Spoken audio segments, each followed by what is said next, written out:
Hello, and welcome to Behind the Curtain. I'm Gail Eichenthal. On this special podcast series, we're taking a look at the extraordinary tenure of Maestro James Conlon, who is just beginning his 20th and final season as LA Opera's beloved, indefatigable music director. Next season, Maestro Conlon becomes conductor laureate, and I have a feeling we'll be seeing him again in guest conducting roles, and I hope so for the very far future to come. And meanwhile, the company itself is celebrating its 40th anniversary season this year, and on this podcast, we'll touch on many of the season's exciting and wide-ranging offerings. A few words of introductory bio about our guest, though he really needs no introduction. He is Richard Seaver, music director of LA Opera. Multi-Grammy-winning conductor James Conlon has led more operas than any other conductor in the company's history, more than 500 performances of more than 60 works, in addition to conducting hundreds of performances at the Met and other top opera houses and concert halls throughout the world. Maestro Conlon has been music director of the Ravinia Festival, Paris Opera, the RAI National Symphony Orchestra, the Cincinnati May Festival, where he is now music director laureate, and many more. And that makes him one of the very few conductors ever, I think, who is equally at home in opera, in the symphonic world, and in the choral repertoire. Maestro James Conlon, what a delight to welcome you to Behind the Curtain. Thank you, Gail, and I'm so happy to be here with you today. But of course, we know each other for quite some time, and it's been a great collaboration, and I'm thrilled to be here to talk with you and with your audience. Thank you. Yeah, KUSC has been privileged to be broadcasting your amazing productions here on a regular basis since 2006, but going all the way back to the opening, the inaugural production in 1986. So it's Old Home Week for us as well. The 40th anniversary season includes some of LA Opera's most beloved productions, as well as some surprises and new works, and we will start touching on the season in just a moment. But I thought it would be kind of fun to inaugurate our series of special podcasts by hearing about your own operatic debut, not as a conductor, but as a fan. What opera pulled you in? Well, it all happened when I was 11. I went to the opera almost by accident because it was simple. My best friend, who was the son of German immigrants, came to me and said, my mother's done something really stupid. What did yours do? He said, well, she's formed an opera company and she's insisting that I go to the performance and I don't want to. So I made a deal. I would go if I could sit in the front row and I could bring a friend. So will you come with me? So I said, well, I don't know. I have to go home and ask my mother, which I did. And of course, my mother was thrilled. And so I went and I sat with my friend, whose name was Walter, and my parents got $2 tickets and sat in the balcony. And unbeknownst to me what I was walking into, really, I went and heard an opera for the first time. And I would say that within the next 3 to 4 months, my entire life changed. So it could have been anything. Yes, it was La Traviata. I'm sure you'll ask. So it was La Traviata, but I don't think it would have mattered what it was. Now, I had heard music in various forms, but, it hadn't coalesced. And I think suddenly, within 6 months, I became aware of my own attraction to music, and that's what made the difference. So it's a little bit like the story of Saul and Paul, who falls off his horse, has an epiphany. I heard music at home. There was some being played. The radio, WQXR, in those days was very important for us in New York. And my older sister told me, you always used to sit by the radio and stare when there was classical music on. I don't remember any of that. But obviously I was musical and obviously I was attracted, but I didn't know I was. And what happened after that first opera is I became aware that I was attracted. And then, frankly, within months, couldn't live without it. So many of us are attracted to music at that age. When did you first know you were a musician, or you absolutely had a vision that you could be a musician? I don't think I had a vision that I could be or was. I just know I wanted to be a part of it all day long, every day.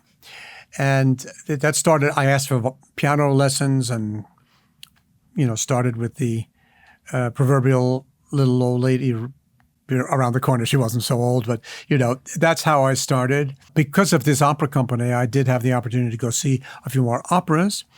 One of my older brothers was at the same time really getting into classical music, and he used to take me to chamber music concerts. And of course, as soon as I started playing the piano, I wanted to go hear piano recitals. Well, the great fortune for me was to grow up in New York City. You could go to a concert every night of your life. And I started doing as much as I could get away with, or as much as, going to school, getting around the problem of schoolwork and all that. It's all I wanted to do. So I did my schoolwork, but all I could think about was music. We are very much the richer for that, and thank you for giving us a little insight into the beginnings. And during the course of our series honoring your 20th season, we'll hear more about your musical journey. I want to turn to the big anniversary season, the 40th for the company and the 20th for your directorship. How do you decide to put together an array of operas for such a monumental period as this? Well, finding the right repertory is always a process, and it goes in circles, and it starts with everything you want to do and then eliminate 80% of that to what it's possible to do for whatever reasons, and you come by process of elimination, you come up with a season. I think that when you're a music director, when you're an artistic planner, Christopher Kirch, of course, as CEO, what you're trying to do is to make sure that you can't do everything in one season, especially an opera company as we are in LA. The Met does, or did, I don't know how many they do, 18, 20 productions a year. Vienna Opera does 35, the Wiener Staatsoper. But what it is very important is that you try to balance the repertory, giving every period and every taste what it needs. So that splits up into Italian, German, French, Anglo-Saxon, Slavic, Baroque, classical, romantic, 20th century, early 20th century, late 20th century, 21st century. That's another balance that has to be reached. A certain amount between popular, well-known operas and those that are not known and not played. And so you put that all together in the mix. You can't get it all in a season, but you try to look at 5-year cycles or even 10-year cycles. But 5-year cycles, I think, is more realistic. And you try to make sure, it's all there. I mean, I think it's important that there's Mozart every season. I think that's important that's Verdi every season. Well, I would have been happy if there could be Wagner every season. There was for a while. But there's so much else to do. So you do your best to include something in all categories, and then what you miss, you try to get the next season or the next season after that. Your versatility as a conductor is stupefying, and the number of operas that you've conducted also. And it always astounds me that you just think there's nothing more wonderful than giving an hour lecture before you go into the pit and conduct whatever opera it is, be it Wagner or Mozart or Janacek. It seems like there's almost an endless curiosity that you have about delving into music, not just conducting it, but delving deeply into it. Isn't it awfully stressful to be doing all of that like on the same night? I am insatiable, and that goes for learning as well as doing. I can do without the doing. I can't do without the learning. In other words, there's no end to that. And it just became an extension of sharing. And I never tire of that. And I think part of the reason for that is that classical music, and I am a classical musician. I mean, I can't make any apology for that. Classical music is for me a spiritual space. It's a spiritual activity. It's a spiritual reality. Don't ask a mystic when he or she is tired of contemplating mystical verities. Any passion, that includes a spiritual passion or a physical passion or an intellectual passion, it doesn't get sated. It just, you wake up the next morning with it, and it keeps at you. It does not leave you in peace. And that's I think it's a great gift. And if young people ask me, what's an important element in everything? I said, look, if you don't feel a passion, for classical music, don't start. I mean, don't go into it as a profession or a career. It's an insecure way of making a living. Nobody can promise you you'll make a living, you'll make money. It's not there for business. You may get benefits. That may happen, but that can't be what motivates you. And if you have a passion, and I think I do, I mean, it started on that night, I guess, at La Traviata when I was 11, and it doesn't leave you, and it hasn't left me. It's enough for a lifetime. It will never be sated, and therefore, you have the gift of motivation all the time. Honestly, sharing a performance through conducting it and sharing it by getting up and speaking and giving a talk to our public, it's just two aspects of the same thing. And it's not tiring, it's stimulating. Well, it's a thrill for the audiences that have seen you over the years and learned so much, and also just become more familiarized with the art form, with the plots, with the characters, and making it all so much more approachable and accessible. And we have you to thank for thousands of people being in this world. Let's go to the opening production of the 2025-26 40th anniversary season of LA Opera, opening with, well, not exactly an opera, West Side Story. Well, for me, it's a big thrill. I have never conducted it, and I am so excited just rehearsing it, talking about it, thinking about it. Now, I have had a little bit of a Bernstein year, and I think, as you know, because your son sang in a performance of the Cottage Symphony in Carnegie Hall in January, I wanted to make my own little personal homage. This is the 35th anniversary of Bernstein's passing, and so I wanted to make my own little homage. So Cottage Symphony was on the list. The Age of Anxiety was on the list. I did some performances of the symphonic dances from West Side Story, but most of all, West Side Story. Yes, it's not exactly an opera. I am thrilled to be doing it. It is the first time, and thereby hangs a tale a little bit, which I'll tell you. Some people say, well, wait a minute, it's not an opera. Why are you doing it in an opera house? Well, first of all, that's not my vision these days of what an opera house is. An opera house is a broader spiritual space where various different forms can and should coexist. And that would include musicals to one degree or another. But I'd like to start out by saying that the American musical is a direct inheritor of the, most of all, operetta, which is, of course, Viennese. But at a certain point in the 19th century, opera split into two parts, and there were those operas that had the traditional musical connective tissue of recitatives, and then began to be a public that wanted spoken dialogues. And so every culture more or less adopted that. I mean, the Paris had the opera comique for the dialogues and the opera with no dialogues. Vienna had the Volksoper or operetta if you had dialogues, and then you had the Wiener Staatsoper or whatever. And Italy did not buy into the dialogue version very much, but America did. And America inherited that from operetta and from Gilbert and Sullivan, which is the same formula. You talk, you talk, you talk, you sing, you sing, you sing, and on and back and forth. So an American musical is no different from that. And I would say, does every musical belong in an opera house? No. Is it all like opera? No. But Leonard Bernstein is different.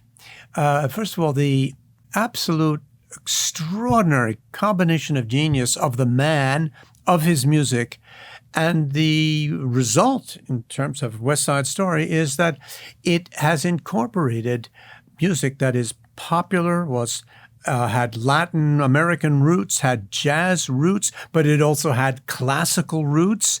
It had it all. And his synthesis of all that, well, it may be an extension of saying, well, wait a minute, isn't that what the magic flute was? Well, sort of. That's what Mozart was attempting to do, or he got a commission to do it, and it didn't faze him. So it was combining, popular forms and absolute strict classical. And Bernstein's genius, along with the genius of Sondheim and Lawrence and Jerome Robbins, created this unique work which has absolutely conquered the world. And so it is. And so I see no objection. that would say, no, you can't do that or you shouldn't do that. In an opera house, it's not an opera. I'm fine with it.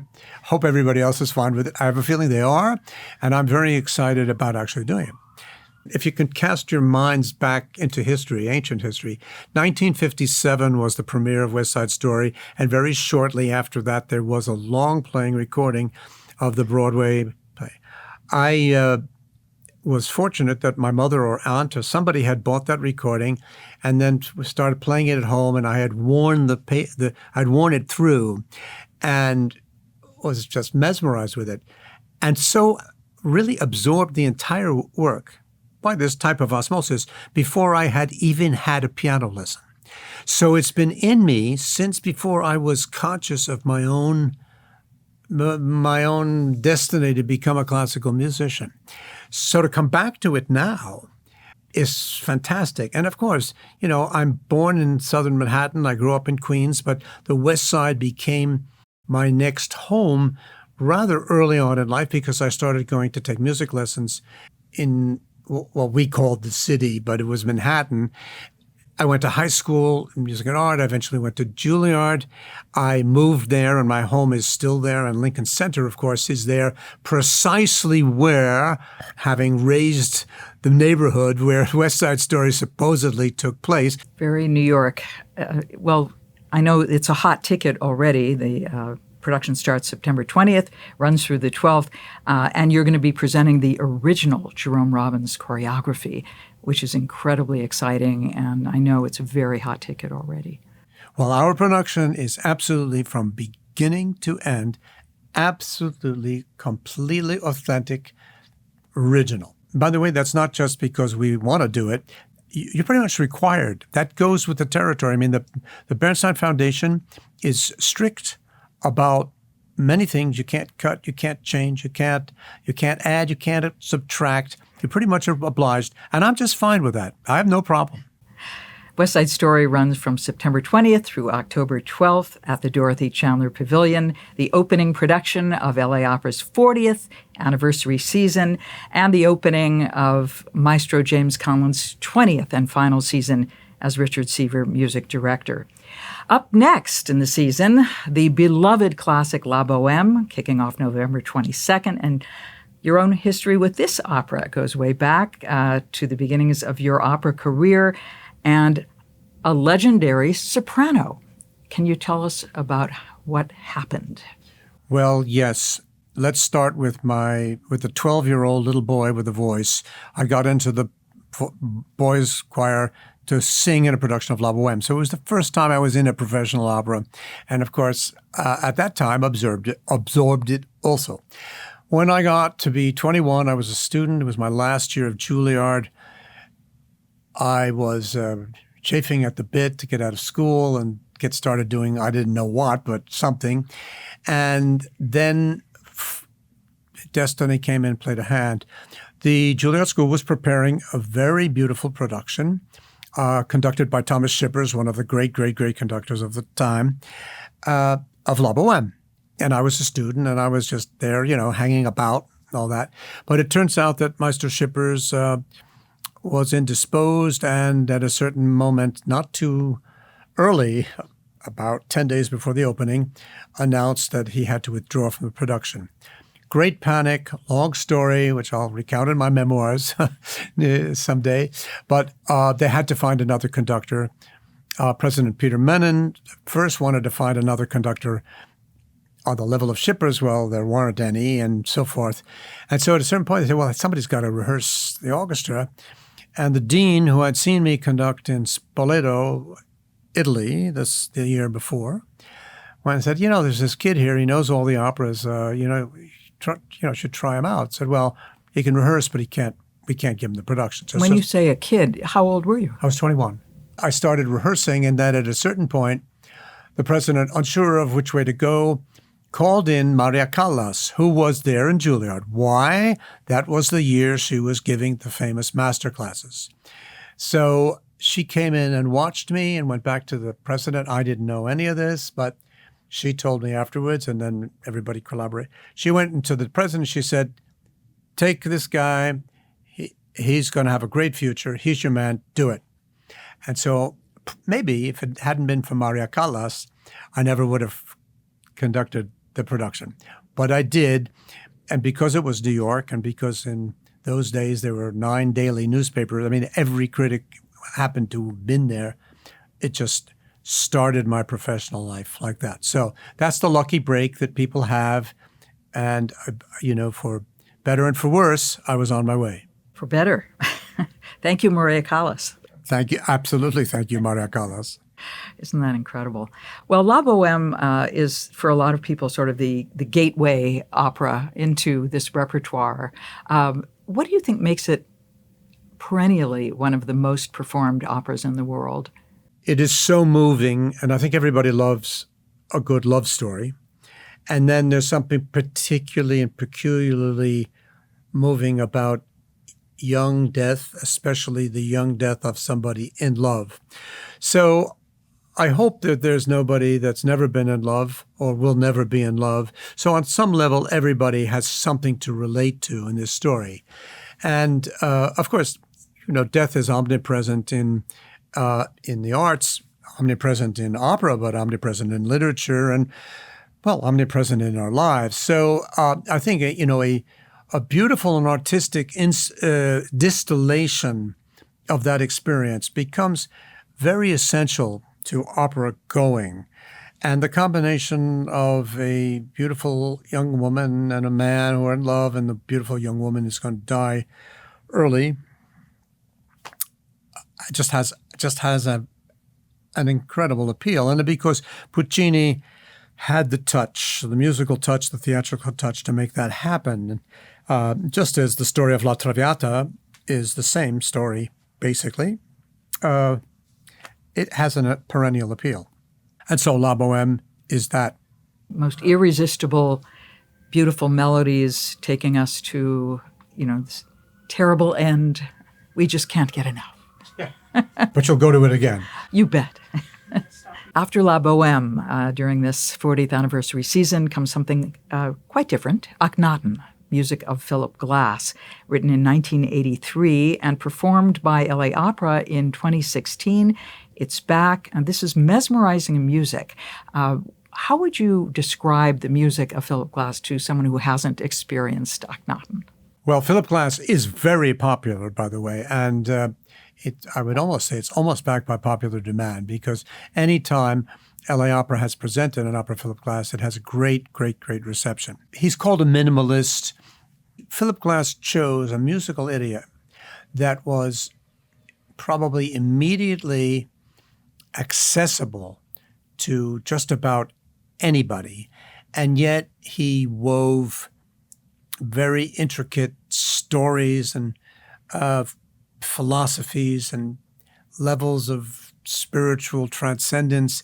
It's all there in this music, but the music itself is simple. I don't mean simplistic, but it's simple, and it appeals, and I think the word mesmerize is a great word to use, because he has an almost hypnotic effect with his music, and the proof is that hypnotic effect works on public that are not necessarily opera goers and people who also love, Mozart and Verdi and Puccini and Wagner. It has its own appeal to a lot of people.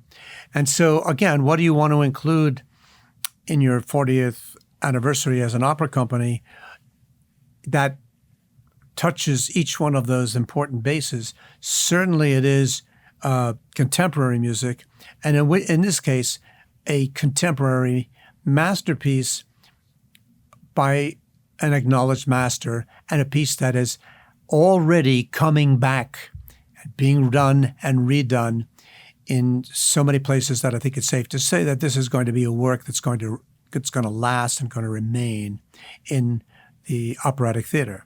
And a great voice that also is lasting is countertenor John Holliday, who stars as Akhenaten. You've presented him in Handel's Agrippina. He was in Eurydice of Matthew O'Coin, and one of the witches in Purcell's Dido back in 2014, and he was so excited to see him again. Of course, he almost won The Voice and NBC. But it's going to be a great pleasure to hear that gorgeous voice again, John Holliday. Absolutely. Very exciting. The next opera in the 40th anniversary season is Falstaff, the music of Giuseppe Verdi, as you mentioned, a hallmark of your tenure at LA Opera, and the Rigoletto you conducted to end last season is unforgettable. You can't think of all the Verdi operas I've wept through here at the Dorothy Chandler Pavilion, from Aida to Traviata to Don Carlo, Simon Boccanegra, and you've introduced us to Verdi operas that we didn't necessarily know. And here we are with his final opera, and I believe his only full-fledged comedy, Falstaff. That is almost right, because he did write a comedy. It was his second opera, and it was considered an immediate failure. And he never got over that on some level or other. And he only wrote Falstaff, which is, of course, his last opera, because I think it was an inner challenge to himself. He wanted to prove to himself that he could write a comedy. And because of now, instead of being, a young 28-year-old with almost no experience, he was close to 80, and he brought all of his genius plus his learned, because he kept developing all the way to the end of his life. He creates one of the great masterpieces of all operatic theater. So the choice of Falstaff and then later the Magic Flute is no accident. I chose them as symbolic for me, because these are the last operas. This is Verdi's last opera. Magic Flute is Mozart's last opera, and these will be my last two productions. And so I wanted somehow or other to at least include those two composers who have been my constant companions in life, well, starting with my teenage years, but my entire adult life. And, by now I've conducted well over 500 performances of Verdi operas, and Mozart operas, it's over 200, I don't know. When I come... And then, I don't even know how many concerts I know how many times I've done Mozart symphonic steps. I live with it all the time. And so that's as a sort of a statement about my own attachment and reverence for these works. There is kind of an autumnal quality to Verdi's Falstaff. It doesn't have the sort of, Traviata, this dark energy so much. It's undoubtedly a masterpiece, and it ends kind of with a fugue. It's almost like a allegiance to Bach at the very end of Falstaff. What an incredible piece. It stands out, doesn't it? Oh, well, it's in a class by itself. And by the way, there's more melodic invention in Falstaff than almost anything. It just flies by at the speed of light the whole time. He loved Shakespeare. It was his third Shakespeare opera. You can see already in Rigoletto, he's trying to find his way with comic elements in operas. So that's 40 years before. He's finding his way, and they show up more and more, but there's no out-and-out comedy until Falstaff. And yes, Falstaff is autumnal, because Falstaff himself, as a character, has an autumnal personality. He's an older now, man of a certain girth who still wants to play the field with young women. And so it becomes a comedy because, of course, he doesn't succeed. But it's a wistful comedy because somehow or other we also identify with him. And as he said, I make you all laugh. So if it weren't for me, you wouldn't laugh. And that's his way he philosophizes the end. The fugue is there, I think, not so much as an homage to Bach or anybody else. It's because he hated the fugue, and because he considered it reminded him of his conservatory years in Milan, which he hated.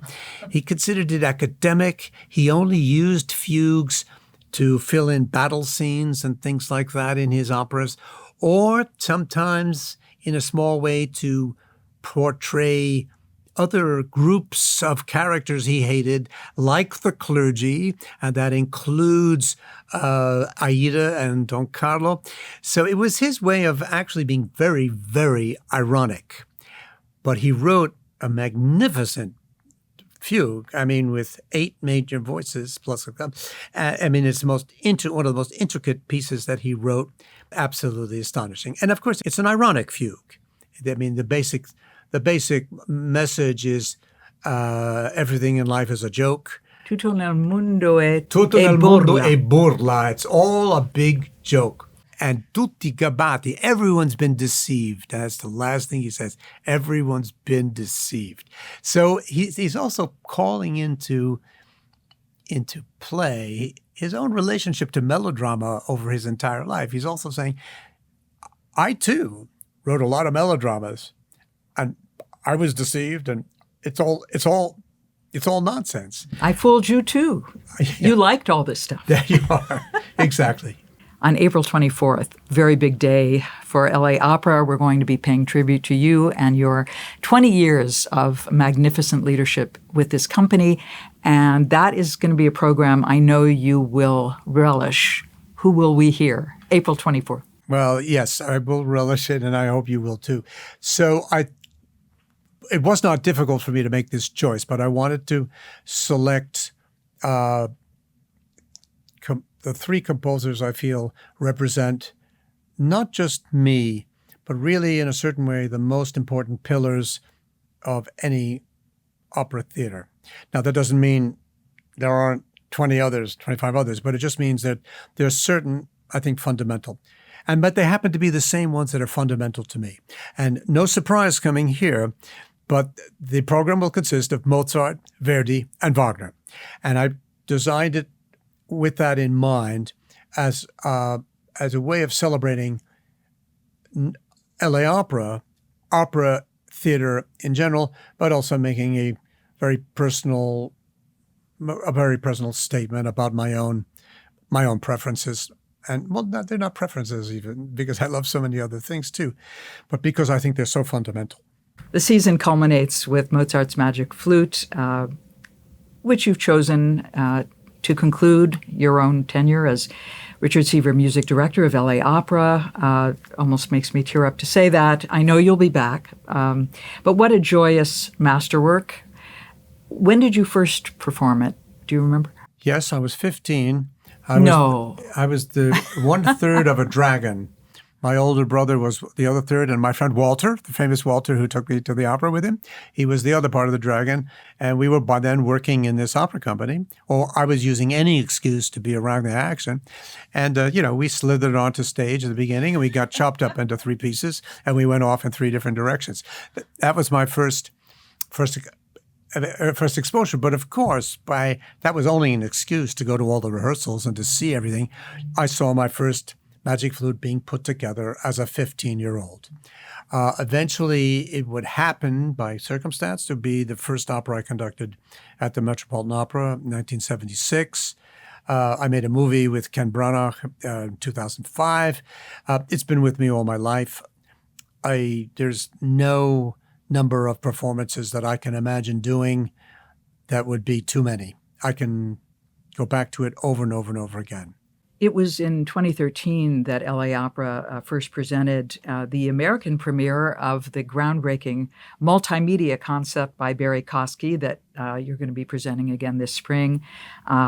Concept by KUSC and Suzanne Andrade and Paul Barrett, blending live performance, live opera singers with hand-drawn animation in a kind of silent film style. And I remember back then in 2013, no one had really known about this in this country, that it was a bit challenging as conductor to put all this together because you're not used to having animation running while you're conducting in the pit. Well, it has turned out to be an iconic, I don't like to overuse that word, but it's been almost everybody's produced it, not just in the United States, but all over the world. It's very special. And I think this is the 3rd or 4th time we're doing it. I think it's my 3rd or 4th time doing it here. Yes, it's challenging. Of course, I'm not following the animation. I mean, I'm not choosing my tempi to suit the animation. They have a responsibility in that too. I mean, it has to be coordinated, and it is. There's a little bit of challenge involved in that. I think so. But it's not like working on a click track or something where you have to, where you're, sort of in a straitjacket. I still make music, and so I mean, perhaps its reputation is worse than it really is. Yeah.